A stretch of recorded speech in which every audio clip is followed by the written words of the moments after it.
There are three key factors what we're going to do today. First, we've made incredible progress advancing America's economic recovery.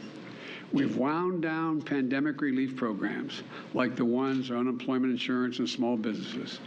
It's time we do the same thing for student loans. Student loan payments pause is going to end. It's going to end December 30. I'm extending to December 31st, 2022, and it's going to end at that time. It's time for the payments to resume. Second, my campaign for president, I made a commitment. That would provide student debt relief, and I'm honoring that commitment today. Using the authority Congress granted the Department of Education, we will forgive $10,000 in outstanding federal student loans.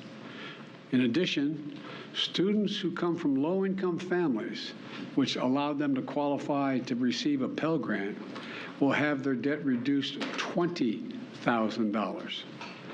Both of these targeted actions are for families who need it the most. Working and middle-class people hit especially hard during the pandemic, making under $125,000 a year. If you make more than that, you don't qualify.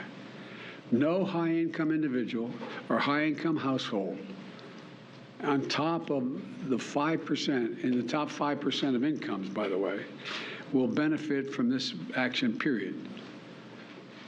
In fact, about 90% of the eligible beneficiaries make under $75,000 as family.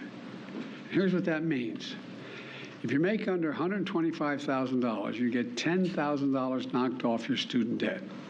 If you make under $125,000 a year and you received a Pell Grant, you'll get an additional $10,000 knocked off that total, for a total of $20,000 relief. 95% of the borrowers can benefit from these actions. That's 43 million people. Of the 43 million, over 60% are Pell Grant recipients. That's 27 million people who will get $20,000 in debt relief. Nearly 45% can have their student debt fully canceled. That's 20 million people who can start getting on with their lives. All this means people can finally crawl out from under that mountain of debt, to get on top of their rent and their utilities, to finally think about buying a home or starting a family or starting a business.